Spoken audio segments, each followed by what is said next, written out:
My name is Vincent Rossi. I'm the coordinator for the series. I'd like to welcome you all. Let me first preface by asking everybody to either turn off or mute their cell phones for the duration of the program. And we also mentioned that our program next month we wind up our season. We run from January through November. And our November speaker will be Mr. Steve Willard, who is a San Diego police officer, who is also a police historian, and he will be talking about his latest book, San Diego Murder and Mayhem, True Crime Stories from the City's Past. So I think that should be an interesting way to wind up the year. And we're working on a schedule for next year for you, and we'll have more news about that in the future. In the meantime, our new newsletter is out. For anybody, there are copies of it in the back if people would like to check it out. And I'd also like to invite you to find out more about our society. And I'd also like to invite you to attend our general meeting, which takes place on Monday at 2 o'clock, at which we will be, among other things, electing a new board, but we also invite the public's input to that, and invite the public to, if they want to join the board, to check it out. We'll also be having a speaker about a report about future exhibits, which I think you might find interesting. Today's speaker, Annemarie Cox, is employed by PAN-GIS, which is a cultural resource management company. One of these companies which have done, in cultural resource management, she'll fill you in more on what that is about, but she's part of a community that has helped immeasurably to recover San Diego's history through archaeology and anthropology. Annemarie earned a degree in anthropology from San Diego State. She has done archaeology and anthropology for some 27 years experience in the cultural resource management field. And I'm very happy to have her come here and discuss the particular dig that they did, and it will really demonstrate to you the hidden gold that can be found as far as linking us up with our San Diego County history. So without further ado, I'd like to introduce Annemarie Cox.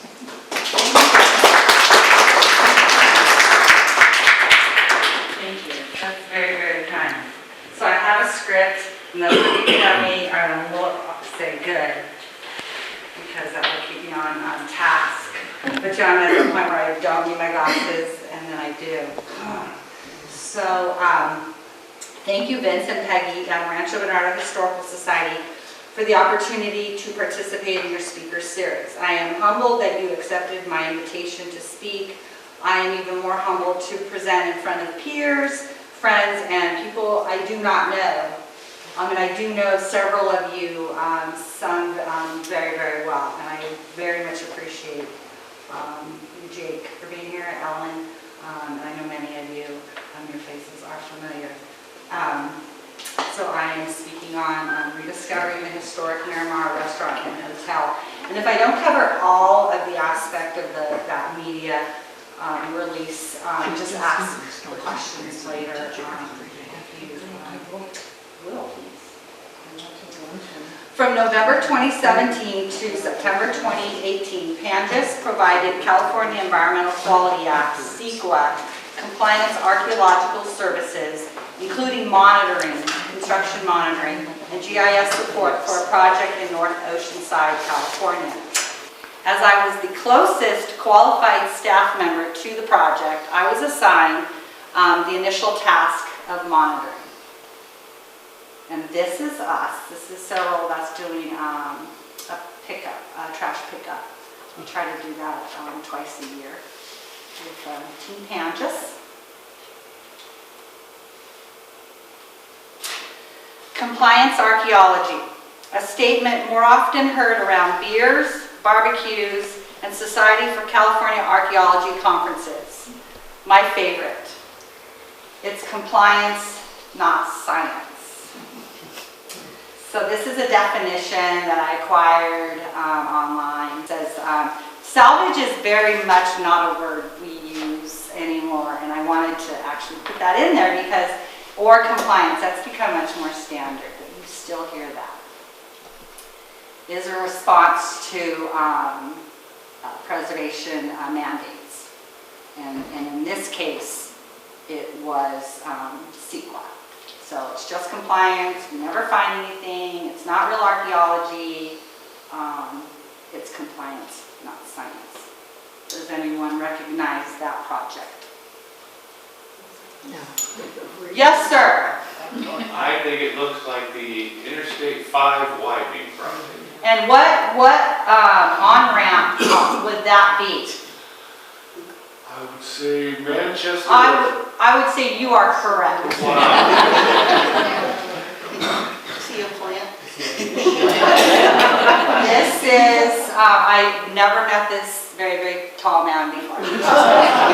This is a Native American monitor, John, and we are providing construction monitoring. And I just want to stress to you, this is 55 miles an hour for the next 3 years, 24/7. Regardless if you see any construction, it's 55 miles an hour, right? From La Costa all the way down to Via de la Valle. And I'm going to tell you, it's not just because of the construction. If you've noticed, the lanes themselves have narrowed. So it's not just slow down because, you know, they're all, you know, doing their thing. The lanes have narrowed. We've provided several projects along this, and we all drive way too fast. So I'm just putting that out there. This is compliance archaeology on the side of the hill. And we're only there because of known resources. There's dirt. That's us. And there's a trench. That's dirt. And then, sometimes, however, compliance archaeology can be interesting and amusing because there's llamas. And there's pigs. Right? Like, right? Like, what were you thinking? Calling here piggy piggy. And yes, indeed, there are dinosaurs in archaeology. I've been spending most of my career separating them, but you do find dinosaurs in compliance archaeology. Come on. Yeah, you find a lot of things on project sites. In the case of the Mira Mar Restaurant and Hotel, I hope to describe how compliance archaeology can produce a project experience and collections that are quite revealing. I was elated to be working so close to home in an area that was familiar and loved. The harbor, the pier, the strand, and traveling coast highway, formerly known as Hill, to arrive each day. Finally, compliance archaeology was taking place in my backyard. The first reveal was the number of yummy eateries in the area close to the project. Here is the Mira Mar Hotel, our location. So we got In-N-Out, got the Wiener Schnitzel, and over here we've got Pappy's Liquor. Yay. So it was like, ooh. I quickly tired of that and began bringing my own lunch because it was, you know, overwhelming every day. I introduced myself to the construction crew, explained why I was there. I explained again why I was there and that I would be there every day while they were digging into the ground, and project excavation began. The reveal number 2 was I observed historical material in the spoils, which is the soil that they removed, within hours of the project start, and the artifacts continued to be observed daily during my compliance archaeology tasks. So, as you see, I did not have my little arrow or my measuring thing, but I did have chapstick. So I was like, well, okay. Because, what did I say earlier? What was the slide earlier? It's not science. Well, I know you never find anything. You never find anything. So why would I have that little arrow with the little centimeter thing on it? You never find. Plus, I just didn't have it. I was ill prepared. So I had a trowel. And I had more artifacts. Have a great backdrop, right? Oh, there it is. You see what shape it's in. That's such a bet. And more. There we go. Oh, there's some nice arrows. Oh, pretty. It's a Z. Direction apparently. Great. So it was just kept coming. And that is a profile, a soil profile, and that is clay. That indeed is clay, clay, clay. There was so much clay. I made 3 vessels while providing compliance archaeology, because while the crew was not happy whatsoever, I was like, this is totally workable clay. The abundance and type of historical material got me thinking, should I conduct research like a real archaeologist, like science, not compliance? Drawing on prior knowledge of the history of North Oceanside, I remembered the building that I drove by every day to get to the project. It looks old. It has cool architectural elements. It's vacant. Is it part of Motel 6? No. Best Western?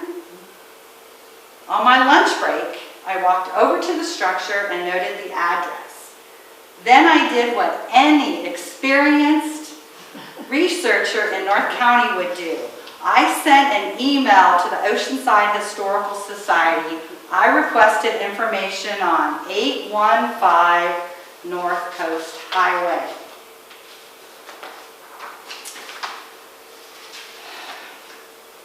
Cinch, Council Interpreting North County History members are quick to respond.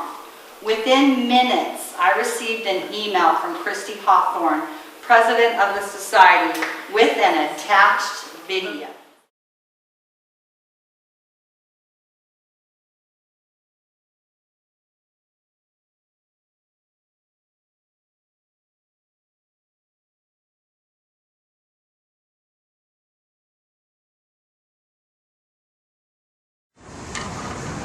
Hi, I'm Christy Hawthorne with the Oceanside Chamber of Commerce. I'm also the president of the Oceanside Historical Society. We're in a location that thousands of people drive by every day, but what you may not know about this location is this building here was once a historic home owned by the Couts family and built in 1887. In the 1930s, this building was changed and transformed into a restaurant by Mac Evashek and Maisie Eckhart, and they called it the M&M Barbecue. It was a popular place for the traveling public and Oceanside residents. In 1942, the restaurant was changed to the Mira Mar Restaurant by owner Oliver Morris. Ollie Morris was also the owner of the Bel Air Hotel in L.A. and the owner of the popular Carlsbad Hotel. In 1958, the Mira Mar Hotel was built and opened right next door. Many will remember the rocking ship of the Mira Mar Restaurant, and it was a notable landmark to many. The Mira Mar Restaurant was a popular place to eat in the 1950s, 1960s, and it hosted many graduation and dinner parties. In 1963, the restaurant opened a new coffee shop. Over the years, the Mira Mar Restaurant was a favorite stopping place for the traveling public, Oceanside residents and visitors, and also boasted of celebrities including Bing Crosby, Barry Goldwater, Pierre Salinger, and then Governor Ronald Reagan. So now you know a little bit about this building. As you pass by every day, you see a little glimpse of the history of Oceanside.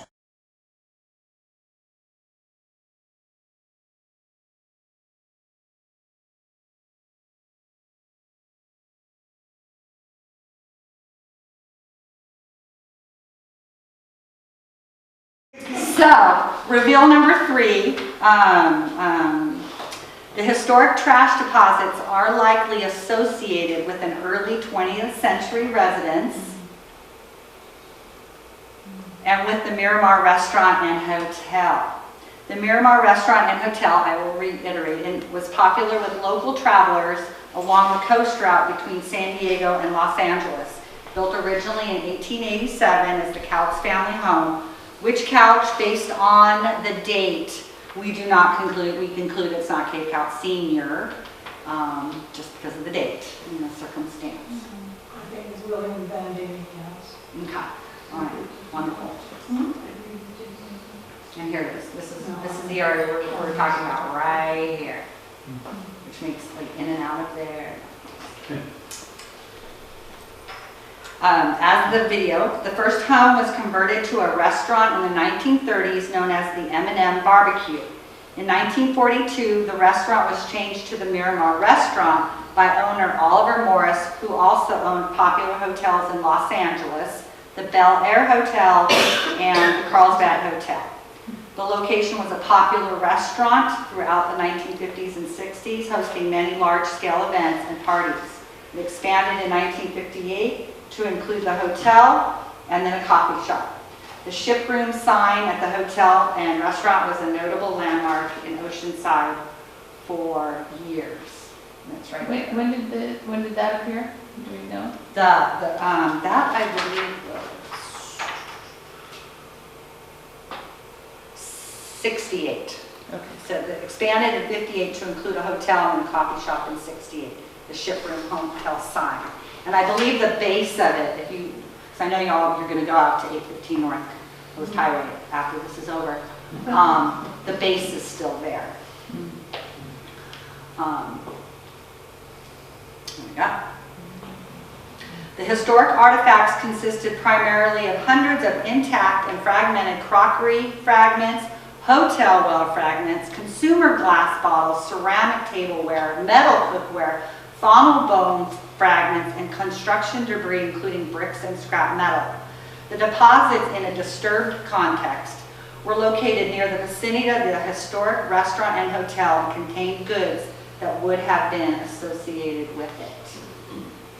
When available, manufacturing dates of the artifacts ranged from the late 1890s to the 1930s or later, with the majority dating to the 1920s and 30s.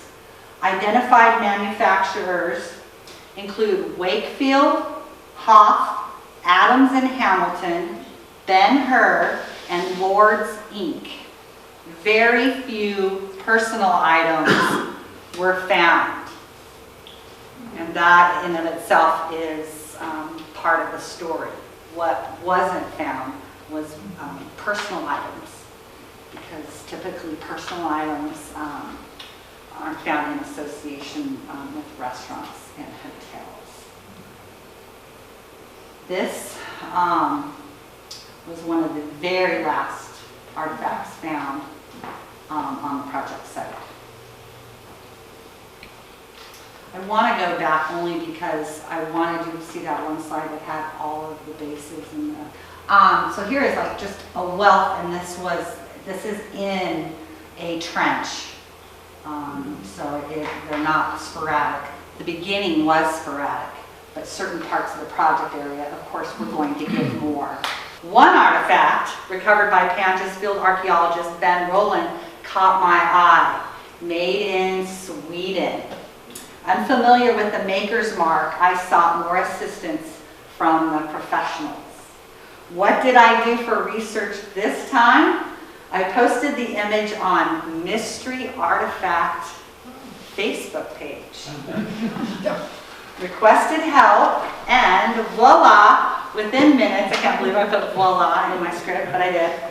I have received resource information and personal insight. So immediately, again, California archaeologists, like cinch historians, are generous with their knowledge. I would like to thank Jennifer Hardy, Mark Beherick, Mark Walter, Christina Roper-Graber, Doug McIntosh, and Carol Sir, who is the only local out of all those, only local arts, for their insight. And they responded with, need more than just a picture of the maker's mark, Annemarie. Okay. And Doug McIntosh, who is an amazing compliance archaeologist. He literally comes in before dozers, and he's amazing. It's an enamelware cup. I found a similar one on the job a few years ago. There's his. Mark Beharick. He's local, Orange County. I think that's a Cockham's enamel cup. It looks like some maker's mark like this one. And he gave me a website, a link. And Mark Walker says, I'll second that, but with the proviso, the only manufacturer, blah, blah, blah, is Cockham's. Ideally, the name would be over, it's rusted, yeah, because it is. Made in Sweden, I think Cockham's is the most commonly found brand of Swedish enamelware. Christina Roper, KER stands for Cockham's and then Swedish words, which means Cockham's enamelware of Ronneby. Have anybody been to Sweden? You been to Ronneby, or am I butchering that one? Carol Surf found one once too, not the full mark, and discovered the Cockham's. So again, like, ooh, what is that? Well, there you go. That's doing some research. And I know this one won't work. I absolutely know this won't work, so we're not going to try. Panga's geospatial expert Alberto Foglia created a 3D model of the cup using photogrammetry. Here's the link, as I could not upload the video. Basically, you just go on Google, type in Sketchfab, take my business card, type in Panga's when you get there. We have 24 items. And what will happen is this thing will, if any of you are familiar, then I apologize, but if you're unfamiliar, this thing is just going to start churning around and you're going to see every single angle because over 300 images were taken of it, and then magically, photogrammetry, and then you get to see the whole cup. I brought the cup, so you get to see the cup today. But there's 24 artifacts. And the artifacts that are like projectile points, those are replicas. They are not real. They are not real. No way. No. So yeah, that's Sketchfab. So again, another tool in understanding archaeology. And this came from what? Compliance. Did this project uncover archaeological evidence of the Couts home, the Mira Mar Restaurant and Hotel? Did the artifacts found during compliance archaeology reveal stories of their past? Panga's senior historian Doug Mangers performed a brief photo documentation of 815 North Coast Highway. Beautiful. If these walls and stained glass windows could talk, I think it would be most revealing. At one point there was a very, I'll just say crude, painted sign that the building was for lease. I came to work one day and my heart dropped, but there was no area code in front of the 7-digit number, so I thought, that's not going to work, thankfully. So then they got a professional one up there. That is now gone. So my heart's a little bit bad about that. So here we go. And here it is in 2018. And I'm not an architectural historian, so I'm just be quiet.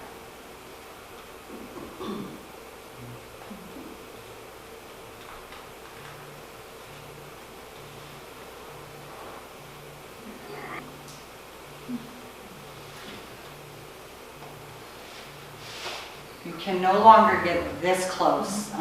Within months of the project that I was working on, fencing went up.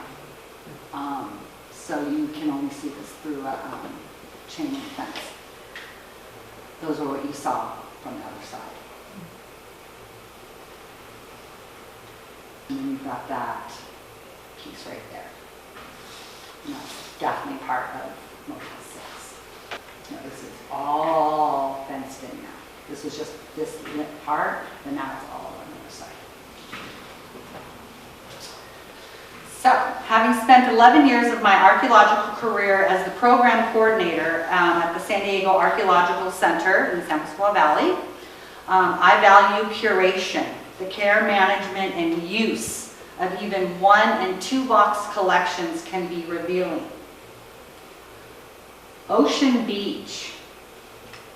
Ocean Beach is one and only Blanche Wright.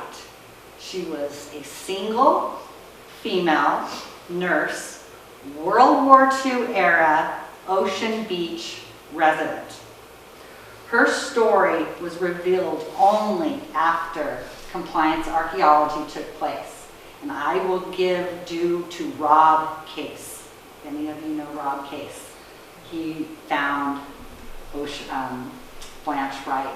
2 boxes. While at the Ark Center, I interpreted her numerous ways. She was a nurse. She was an OB. She lived during World War II in Ocean Beach. Her 2 boxes of artifacts was all it took for me to become quite enamored with Blanche Wright, who I do believe talked like this because we believe she smoked. So cool. I used my husband's one of his grandma's places to interpret Blanche. She was so cool. I squeezed that collection every which way. The 4 corners of North County. Does anybody have any idea where the 4 corners of North County is? There's 4 distinct areas in this one plot. Escondido is one of the 4. Escondido, San Marcos, Carlsbad, Harmony Grove is very much at the apex. It's at the kind of the center of 4. And again, the 4 corners of North County Harmony Grove collection came from a large land development on former agricultural and ranching land. With a small amount of historical material, I placed public exhibits in Escondido, San Marcos, and Carlsbad libraries. All I had to do on the label was to change the direction. The Harmony Grove, southwest. Harmony Grove, northeast. That's all I had to do because Harmony Grove does literally sit right there in that center. And down here, where is this? This was a shoebox, not even a curation box. This was a shoebox. I drove from here to here. Where is this? Potrero. Potrero. It was the longest drive I ever made to install an exhibit and provide a project archaeology program. I must tell you that typically these exhibits stayed in the libraries for a month. It was in that library only, it was in there for I think 2 or 3 months. The agreement was, no, you're going to keep it for a long, long time before I drive back down. And then when I drove back down, I held a public program before I deinstalled it. So, again, small collections. Although there was no budget for data recovery or center, archaeological center curation, I was able, with client approval, to curate enough artifacts to demonstrate the connection to an important piece of Oceanside history. And the most interesting one, this is not what the archaeological center catalogs look like. This is very, I don't know, space. But 20 patterns of ceramics of either crockery, plates, and cups. 20 distinct patterns. As marketing manager for Pangas, I was recently invited to participate in Career Day at Ibarra Elementary School located in City Heights. I took a box of Mira Mar artifacts for a hands-on experience in project archaeology. That's my thank you, one of my thank yous. My heart was bursting with joy as a student, a 4th grade boy, looked at the collection and stated, "It looks like restaurant stuff." His proud teacher beamed as he stood behind this budding archaeologist. And anybody who knows me, Jake knows me, Ellen knows me, I do not give away answers in outreach. Like, they'll say, "What is it?" "What is it?" I don't know what it is. It's like a broken piece of glass to me. What do you think it is? So I don't answer for these students, so there were no prompts. October is California Archaeology Month, woo-woo. Pantis will have there's a poster here, which is actually this entire PowerPoint encapsulated in a poster. So if you have a library or a public area you would like, the poster can go without the artifacts or me. We will be at Ark in the Park, which is next Saturday at Rancho Los Penasquitos. This is Running Grunion. Awesome. And here's Pangis. My colleagues, Erica and Haley. Doug, the owner of Pangis. Okay. Here's Alice, the owner of Pangis. It's Alice. Did I prove my case that compliance archaeology can be revealing? Okay, swag time. Raise your hand. In addition to the Mira Mar Restaurant, what are the names of the hotels that Oliver Morris owned? Bel Air. Raise your hand. Okay. Yes. Bel Air. And? Carlsbad. Oh, very good. Swag. What does the acronym CINCH stand for? Peggy's got that one. You better get it. Council for Interpreting North County History. We've been meeting, I've been meeting for a few years now, for 20 plus years, 4 times a year. No dues, no bylaws, no one really in charge. And we've been doing this since, I believe, 2003. We just moved from location. It's amazing. Name 3 manufacturers I mentioned or you observed on the PowerPoint. 3 manufacturers. Raise your hand. Just 3. One of them's like an awesome 6-hour movie with Ben-Hur. Ben-Hur. Yeah. Lord Inc. Yes. and Hoff or something like that. Yes. Hoff. Very good. Very, very good. Hoff bottle is back there. The Hoff bottle was, I would call, artifact number 1. Before, when I was finding, fragments and glass, okay. When that bottle showed, and I made a quick phone call, that's 1897, I knew it wasn't somebody from the local neighborhood checking. That, and I brought it. If the house was 1887 and that bottle was 1897, that's what got me thinking. That's the bottle that made me send the email to Christy. Name the school and or community I attended for the career fair. Yes. Mara. Okay, are you going to share this with someone? Yes. Okay. Ibarra Elementary in City Heights. If I stayed true to the script, how many times did I say the word compliance? 10. No. 5. Good guesses, I think. 3. 24. You told us at the beginning. 7. 450. No. 17. Higher than it's 5. It was 17. Who said 17? Listen to she's gonna share this. She's the one you cheat off. It should have been approximately 15, but I know I might have said more than that.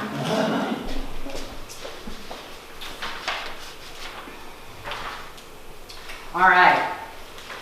These are the names of the individuals who worked. I finally had to give up possession of this project because I am also the marketing manager.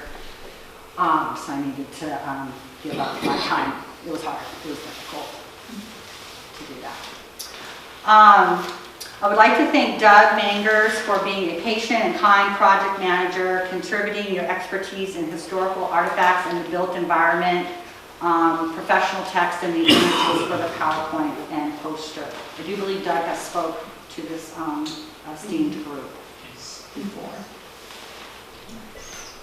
Ben Rowland for his impressive daily monitoring logs and great photographic skills, capturing project activities as well as those of the artifacts and collections. His monitoring logs we were able to write site records, DPR forms, a great report, because his monitoring logs are so well written. And again, when you don't find anything, his are still well written. Soon to be Dr. Brenton Wilhite, Pangaea Senior Archaeologist, for the excellent poster layout. If you could see our poster, you would see that our poster has a very similar layout. And the poster he made, we turned into the PowerPoint. Brenton has created several posters for educational and professional conferences. The poster with or without the artifacts are available. So he will be Dr. Brenton Wilhite.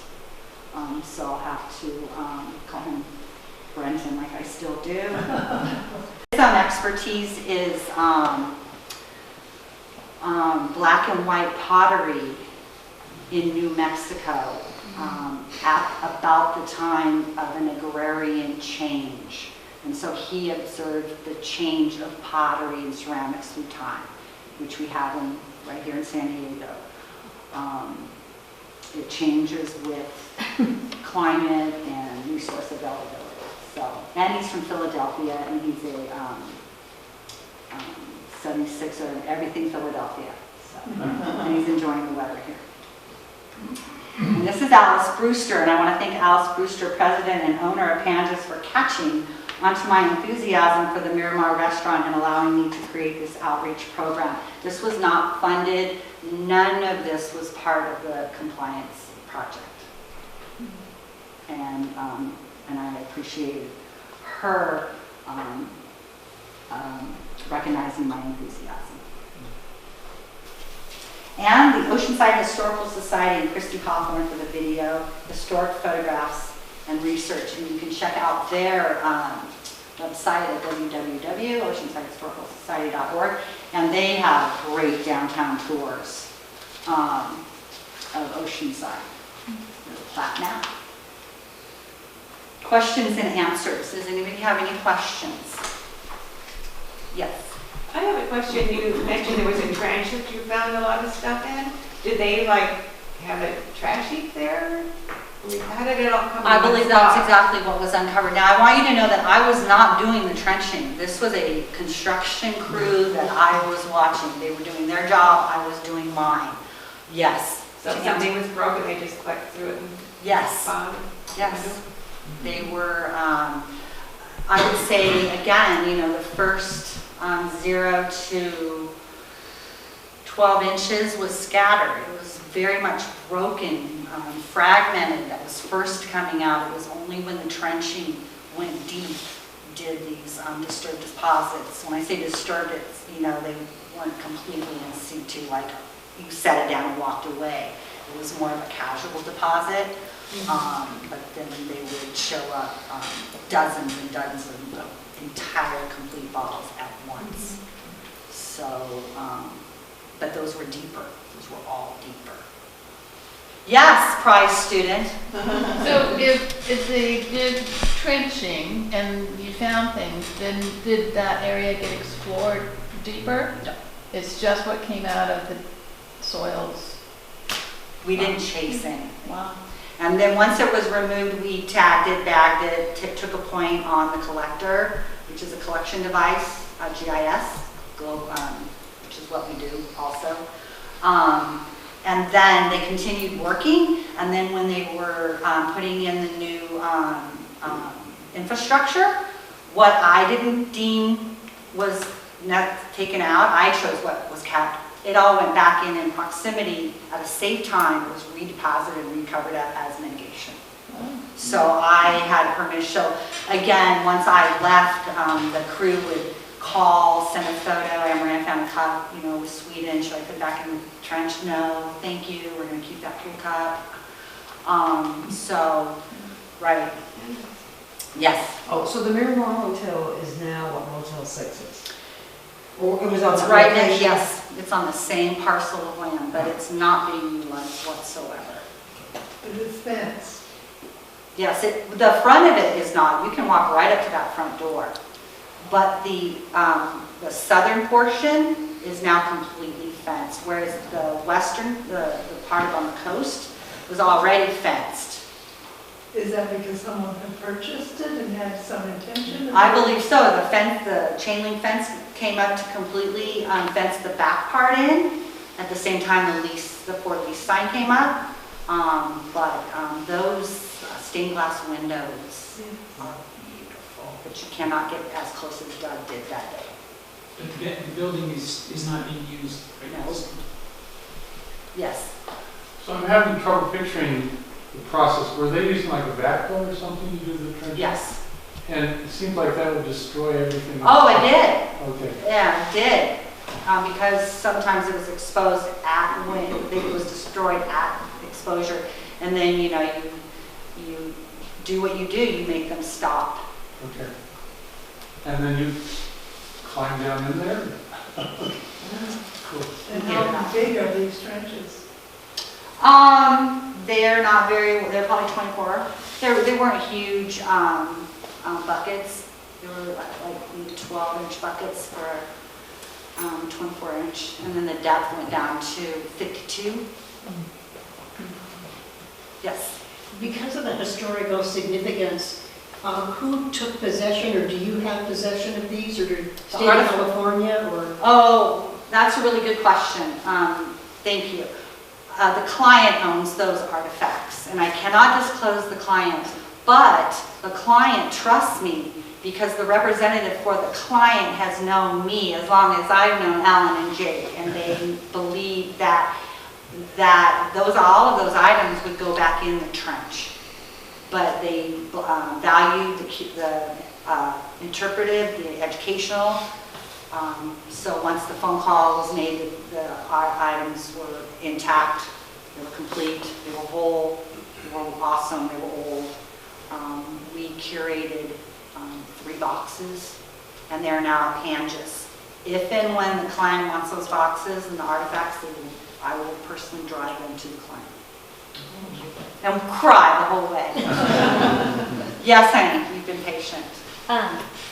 What's the availability of archaeology jobs? We can talk later about my card, okay? Because it's the only, I can only, I will not discourage you, but I will tell you I'll be a realist. But I want to never discourage you. If you want to be an archaeologist, you certainly can be and will be. Yes. What's the time frame that you're working in? Months, days, weeks? This project started on, it was supposed to start November 29th. It started December 1st. Because I showed up 2 days in a row and they did not have the right permits to start yet. So it started on December 1st of 2017 and it concluded in October of 2018. Thank you. The clay prolonged that project. So you were throwing pots in that time? Yes, I was. Yes, I was. Yes, I am. So I'm not clear, where you were digging, how far from the hotel was that? And are you considering that the trash area for the hotel then? Well, now remember, I wasn't doing the digging, I was doing the watching. Yes. I cannot disclose the client nor the project area, that was the agreement. It took a bit of persuasion to convince the client that indeed this was an association with the Mira Mar Hotel. It took just a bit. The project area now is a archaeological site. Right. The entire project, a boundary, a geographical, a GIS polygon has literally been made around the entire project area. If any work takes place in that project area ever again, there will always be an archaeologist there. It's an archaeological site, state of California.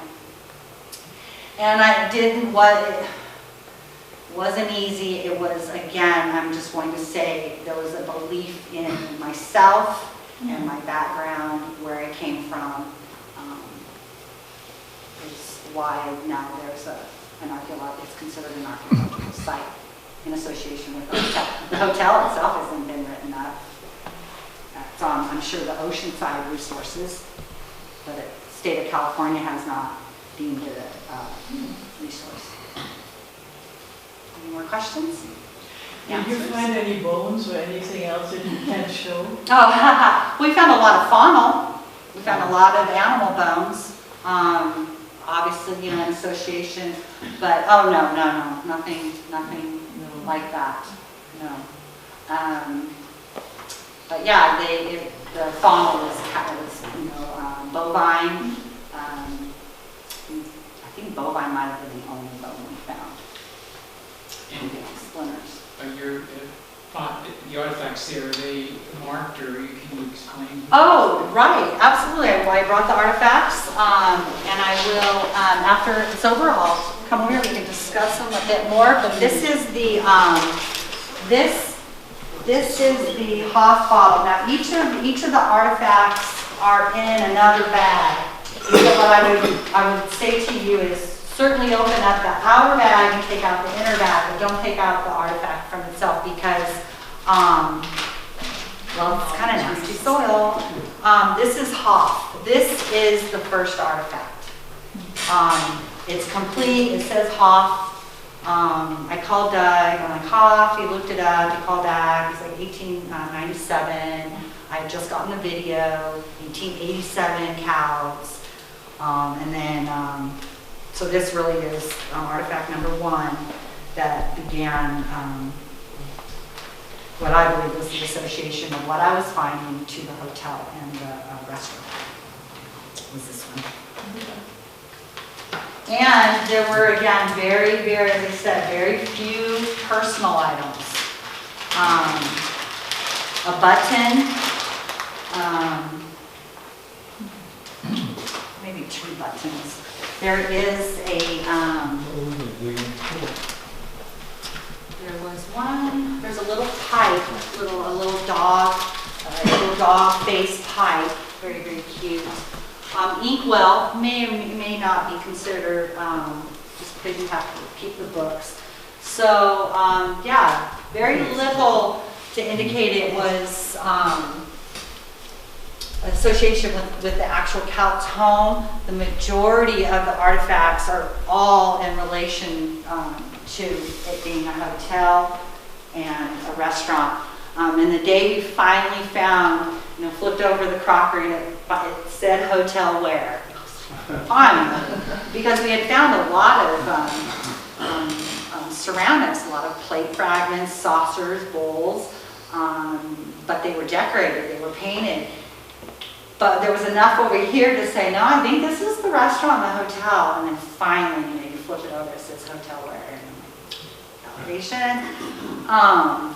And then, big crockery, huge pieces of crockery. So that is my presentation. If no one else has any questions, and of course that, we found I'm doing compliance in a grove. So you're welcome to come over and take a look at the artifacts and ask any questions, and you should take my card and email me. And I just want to thank Vince and Peggy again and the Rancho Bernardo Historical Society for asking me to be here. And again, the poster's available if any of your groups or next month, because we have to use it at the Park in the Park. So thank you very much.